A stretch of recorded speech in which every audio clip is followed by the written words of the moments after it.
Diabetes is not a life sentence. Just because you've been diagnosed with type 2 diabetes, it does not mean you need to be reliant on medication, on insulin for the rest of your life. In fact, a couple of weeks ago, I got a call from my client. I was actually doing a health coaching session, and his diabetes sugar level went through the roof. He was abroad, he was working on a project, and for some reason, he just totally went haywire. His blood sugars went like, we're talking about 12, which is approximately, the other measurement is milliliters per deciliter, which is 220 or so. So that's exceptionally high. What he should be, if it was normal health, should be closer to 6 and below, or 140 and below. So his went through the roof, and he went to see his doctor, and on visiting his doctor told him, you have to be reliant on metformin and insulin for the rest of your life. He was horrified, he was shocked, and he was not having it. So he came to my retreat last week, and within 2 days his blood sugar plummeted to 140, which is just above 6, within 2 days. In fact, his heart rate was also absolutely terrible. So his blood pressure, his heart rate was really bad, and that again shifted. So in this video, I want to share with you 3 steps you can take. This is not stuff that will totally change everything forever. These are the beginning steps you can take to start reversing type 2 diabetes. Step number one, and if I share my screen with you, step number one is the food that you eat. So, very simple principle is this: certain foods are good for you, and certain foods are absolutely terrible for you. There's no two ways about it. And a lot of people who may have studied nutrition or medicine or something, they might even tell you otherwise, and others will tell you the same as myself. Very basic principle to understand. Number one principle is this: if you have got type 2 diabetes, it's very possible, very likely, you're overweight or you're obese. So if that's the case, then very simple principles, calories in, calories out. If you want to help start reversing type 2 diabetes, the energy levels you put in, the calorie levels you put in, have to be smaller than the calories you put out.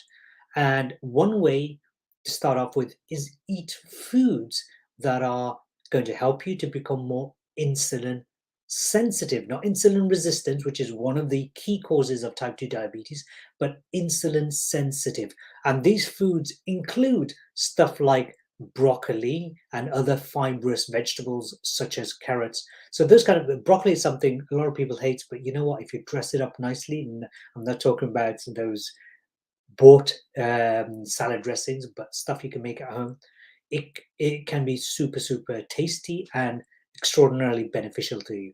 So the other thing is a particular vegetable called Karela, which is very bitter. It's an acquired taste.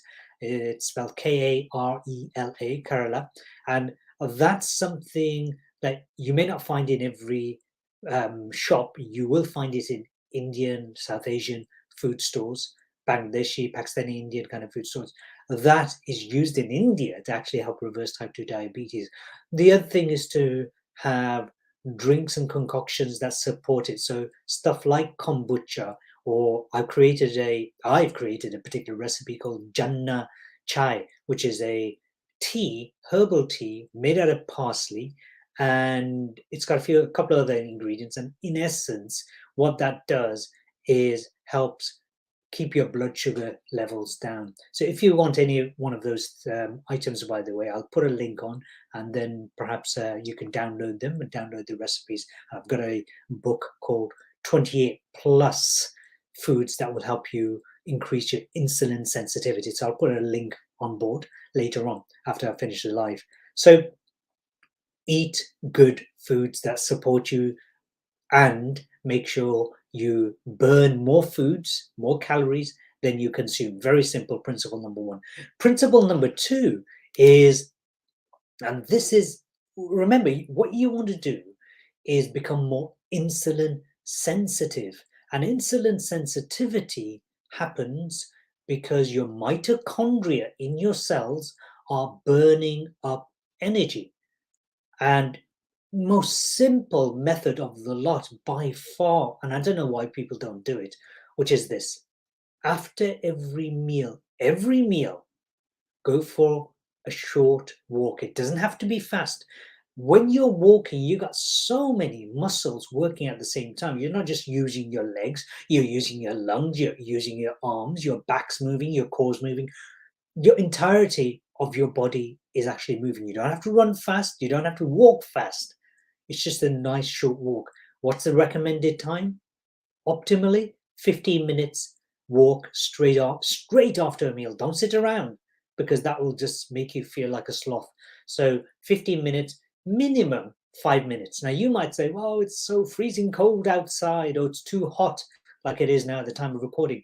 Very simple. If you got stairs in your house, go up and down your stairs just gently. Don't trip over yourself. Just go slowly up and down the stairs. 5-10 minutes of that, and soon enough, this is consistently, of course, soon enough you will burn the calories. It is preferable that you go outside for many health benefit reasons. The third thing is your sleep and your wake cycle.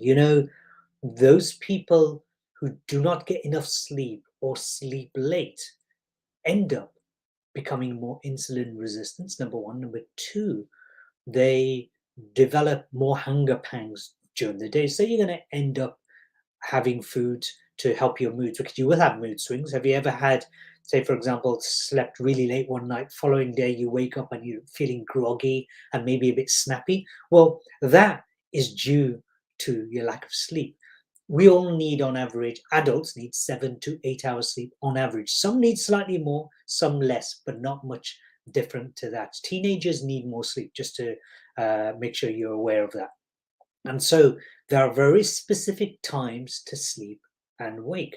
Your brain only heals and repairs between the hours of 9 p.m. and 11 p.m. We have something called the lymphatic system, which in essence, your brain cells shrink and your lymphatic system of the brain is able to remove the toxins from your brain. So if you're someone who's suffering from anxiety, depression, worries because you've got type 2 diabetes, my goodness, you need to sleep. So you might say, I'm a night owl. Well, how am I going to do that? Very simple. You don't try to sleep early first time around. What you do is you attempt to wake up early. So say, for example, you wake up at 6 a.m. in the morning. You don't have naps throughout the day at all. You are going to release, as particularly when you step outside, face towards the sun at 6 a.m., you are going to receive natural sunlight, not through the glass window, but naturally, even on a cloudy day, into receptors through your eyes, which will then activate 16 hours later melatonin. The melatonin is your sleep hormone. It's a natural sleep hormone. And so if you awake at 6 a.m., I promise you, you are going to be shattered by between 9 o'clock and 10 o'clock in the evening. Why? Because I'm a night owl as well, and I've done it. I've done exactly what I'm sharing with you right now, and it works. My friends, there are many different ways you can work on transforming your health. But I want you to consider this, that there are layers and layers of what you could do to help reverse your type 2 diabetes. I've already mentioned three. But here's the thing. Sometimes we live in an environment, professionally, work in an environment, or socially, which is not conducive to our health. So an environment like the gym, for example, is very conducive to your reversing your type 2 diabetes. If you're somebody, on the other hand, who's going to the pub every night to have a couple of pints of beer or a pint of beer, or a couple of glasses of wine every single night or several times a week or once a week, then that's perhaps not the best thing for you at this moment in time. You haven't reversed type 2 diabetes, and then you can go back to your lifestyle. So you can change your environment, but sometimes it's not within our control. It might be a work function that you have to attend. So then the next level is to change your behaviors. Behaviors meaning some people on a behavioral level have sugar cravings, or salt cravings, or cravings for fizzy drink like the big C. None of these support your growth. If you have cravings, there's a much more deeper underlying reason why you have that. I'll come back to that in a minute. So you can change your behaviors at that level, but a lot of people, despite their goodwill, despite their intention, cannot change. We know this because over 90% of people who set New Year's resolutions on January the 1st or 2nd, over 90% of them never ever fulfill their resolution. Why is that? Well, because you're only working on the behavioral level. The next level is capability level. So if your habits, which are those things you do automatically, stay the same. So, say for example, every time you get emotional, you grab some ice cream, and you've been doing that for years and years, naturally, automatically, then that's a habit. So those old habits need to change. And a lot of people think, oh, I'll change my habit in 7 days. Doesn't work. 21 days, total myth.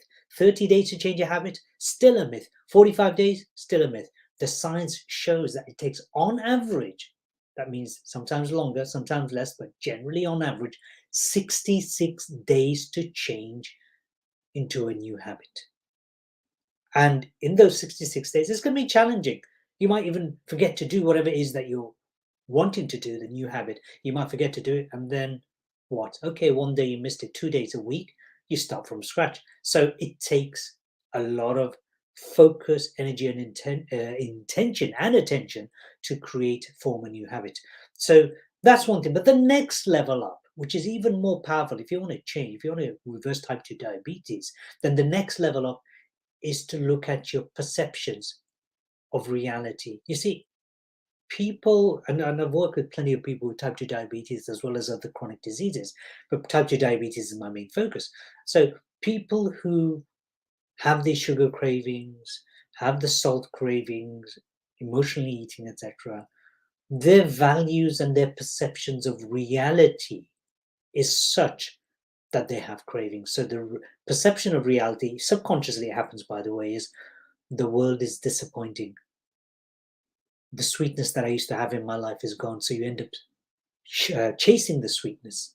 And as a result, it is very difficult. You don't even know what's going on. It's very difficult to shift unless you change your values and perceptions. Now, it's not really so much about changing your values, it's about knowing who you are, what you stand for. And by knowing who you are and what you stand for, the habits become easy to form, the behaviors become easy to change, and the environment, well, it's a foregone conclusion. Doesn't matter where you are going to stick to your guns because you know who you are, you know what you stand for, so you end up not falling for anything and anybody. And then the next level up is the identity, self-image. So some people say, I am diabetic. In fact, the National Health System in the UK says if you've got type 2 diabetes, you are a diabetic. That is telling you that this is who you are. You're going to stay this way. And in fact, they don't mean it because they're great people. Many doctors will tell that to their patients. But diabetes, my friend, is a set of symptoms. It's only a process. If you ever follow the work of Dr. Gabor Mate, he talks about illnesses. And diabetes is driven not from your habits, but it's driven by your childhood traumas. And so when you identify the trauma that set you in this path to eventually becoming someone who has diabetes, then you can start shifting the diabetes at a much more profound level. And so with type 2 diabetes, it's a process. It's something that you go through, and it's a wake-up call. And then finally, the final level is the spirit level or the connected level. What does that mean? Let me ask you this. What's your vision for the future? When it's time for you to leave this planet, would you have left this life with mediocre results? Would you have made a difference to people's lives? What do you want to be known for?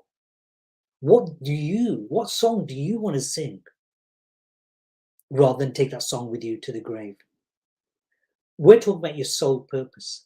And When you know your sole purpose, you are going to be unbeatable. So let me give you an example. I can't remember reference the study right now, but there's a book called Genie in Your Genes. And in that book, the author, Dr. Dawson Church, refers to a meta study. And they looked at the study and they found that over a number of years, those people who died from cancer led a life of hopelessness. They didn't believe they'd have a great future. And 75% of them who died from cancer had that sense of hopelessness. I'm talking about adults here, of course. There's other results about heart disease and so on. Here's what I found over the last 20 years with people with chronic diseases, anything from ME to cancer, and I've worked the full range. Here's what I've found. All of these diseases start off with hopelessness at some level. And then when you've got type 2 diabetes, you end up leading this life, following this life of hopelessness, which then reinforces other complications that might come. So with type 2 diabetes, cancer is a possibility, heart disease, heart attack, stroke, Alzheimer's, again, same spectrum, insulin resistance, Alzheimer's, dementia, PCOS, there's a whole bunch of stuff. So why do I mention this to you? If you want to shift, if you want to reverse your type 2 diabetes, you can work on the environmental level. I'm not going to go to these parties. I'm not going to go to the pub. That's one way. It's the easiest one to do, but it's the most difficult one to maintain. Next is behavior. Behavior, of course, is critical. Again, our ego, our desires, our programming take us off course. The next level is and you need to do the behavioral level to get to this level, which is to change your capability, learn new skills, of course. The next level, which then starts, now it starts becoming powerful. Change, know who you are, what you stand for. It starts at the values level. The next level is to recognize you are much more than what you've been led to believe. This is working on in reality, my friend Dr. Joe Dispenza says, in order to change your personal reality, you've got to change your personality. This is the level we're working at. And then finally, the most profound level that anybody can work at is that level of spiritual connectedness or consciousness. You shift that, everything else becomes a walk in the park. This is why and how at my retreats that I get clients who are already reversing type 2 diabetes within 2 to 3 days. And of course, the week-long retreat, it ensures that they sustain the practices and continue self-discovery. And they're held to account and they're supported for several months thereafter to ensure that they continue down this path. Anyway, I hope this has been useful. If you like this video, make sure you give it a thumbs up, maybe give it a like or a love, share the video and comment below, ask any questions, and I will endeavor to do my best to give you an amazing response, amazing meaning response that will help you to create your amazing life. Thank you for watching. See you next time.